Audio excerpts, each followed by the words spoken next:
Guys, ada video yang menyatakan kenapa Melayu di Thailand dan Indonesia dan Malaysia ni tidak disatukan.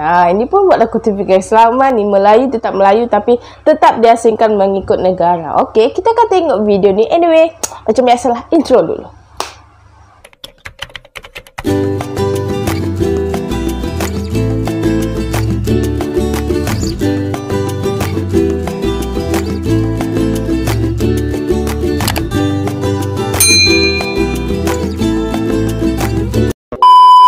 Ya guys, selamat kembali ke channel saya. Assalamualaikum. So, untuk video kali ini macam aku cakap tadi, kenapa selama ini kita diasingkan, apalagi ada pergolakan di selatan Thailand. Ini yang buat aku macam, kenapa selama ini kita perlu diasingkan mengikut negara? Kenapa tidak bagi satu? Sebab kita tetap Melayu. Tapi di sini ada dia punya penjelasan. Kita akan tengok sama-sama daripada channel ML Studio sekali lagi. Anyway guys, ini video untuk pengetahuan kita, tak ada maksud untuk pembalahan. Jangan ada marah-marah lepas ni. Anyway, jangan lama-lama. Let's go to the video. Let's go. Kawasan Melayu dekat selatan Thailand itu terpisah daripada Malaysia. Mengapa yang kawasan Melayu dekat Sumatera itu masuk dekat Indonesia? Dan mengapa kawasan Melayu dekat kawasan Patani itu masuk ke kawasan Thailand, ke negara Thailand? Kenapa dia tak bersatu dengan negara Melayu yang lain? Dibahagikan ya. Alasan kepada kejadian peristiwa ini kita boleh tengok dalam lipatan sejarah negara kita. Ada dua perjanjian yang menyebabkan perkara ini berlaku.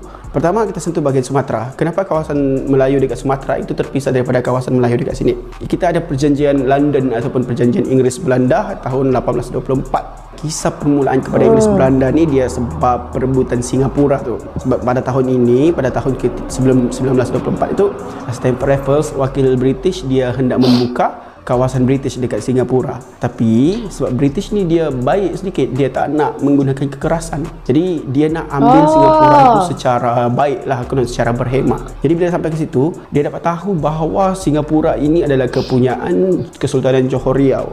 Dan Temenggung yang menjaga Singapura ketika itu, dia pun memaklumkan bahawa ada krisis perebutan takhta ketika itu antara dua anak sultan dekat Johor Riau ketika itu. Jadi apa yang berlaku, Stamford Raffles dia manipulasikan benda tu sehingga menyebabkan perpisahan antara Johor dan juga Riau. Jadi sultan yang tinggal dekat Johor Riau, patutlah selama ni kamu ada bilang Riau tu berasal daripada Indonesia, dan Malaysia sendiri dulu dikaitkan dengan Johor Riau macam dia cakap tadi. Baru dengan tahu Belanda untuk menyelesaikan kemelut tu. Sebab pihak yang berlawanan dengan Sultan ketika itu dapat bantuan daripada British, iaitu Stamford Raffles. Jadi dua-dua bawa orang yang lebih besar, Belanda dan British, akhirnya bertemu. Dan Belanda dan British dia tak nak bergaduh sebab dia dekat kawasan sini, dia hanya untuk berdagang. Bagaimana cara mereka menyelesaikan isu ni? Perjanjian Inggeris Belanda ataupun perjanjian London 1824. Dalam perjanjian ini, British dan Belanda ini dia layan Nusantara ni macam kek. Dia bahagi dua. Titik tengah dia Singapura.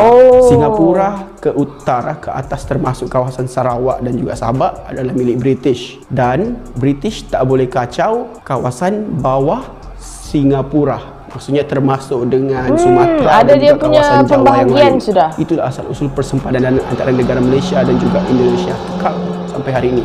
Yang kedua pula, mengapa Patani, kawasan Melayu dan yang lain hari ini tidak masuk dalam kawasan Malaysia tapi masuk dalam kawasan Thailand? Yang ni sejarah dia kita boleh tengok perjanjian Bangkok 1909. Bangkok ke Bangkok? Tapi lidah Melayu kan BAG, Bangkok. Mengapa perjanjian Bangkok 1909 ini ditandatangani? Yang ni sebab British takut. Itu permulaan dia. Takut kenapa? Sebab pada tahun 1909 ni kan, kuasa imperialisme, kuasa barat yang lain sudah mula berkembang dekat kawasan Asia Tenggara ni. Kita ada Perancis, kita ada Jerman dah masuk dekat sini dah. Yang menjadi kerisauan ketika itu paling utama adalah Perancis. British sangat takut. Sekejap. Mungkin sebab terlampau banyak campur tangan orang luar negara orang putih. Itulah yang jadikan kenapa Melayu ni kena dibahagikan tiga. Perancis kacau bisnes mereka dekat area tanah Melayu ni. Jadi apa yang dia buat? Dia pergi deal dengan Siam. Kita buat perjanjian atau sama lain. Sebelum ni kita dah ada perjanjian dah. Persetiaan sulit tahun 18 something. Malangnya apabila Siam setuju untuk buka segenting kera, jadi British macam dia trigger sedikit. Oh tak boleh, ni kacau bisnes aku ni. Kalau terusan segenting kera tu dia buat, akhirnya Selat Melaka ni tak ada orang nak lalu.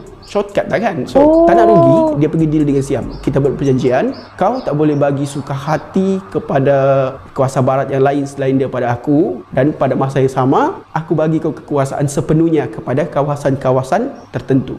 Okay, jadi perjanjiannya ada perjanjian lah supaya adil. Patani, kawasan Melayu dekat situ, British dia akan ambil kawasan Kelantan dan juga kawasan Terengganu, Kedah, Perlis. Daripada perjanjian Bangkok 1909 ini kekal persimpadanan Malaysia dan juga Thailand sehingga ke hari ini.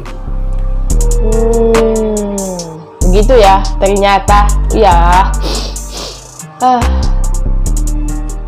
So guys, daripada video ML Studio tadi, bagi pendapat aku lah, mungkin selama ini Melayu dibagikan dalam 3 negara, 3 negeri, mungkin untuk mengelakkan pergaduhan. Mungkin kalau sekarang ni, kalau digabungkan 3 Melayu dalam 3 negara tu, kalau akan berlaku perbalahan.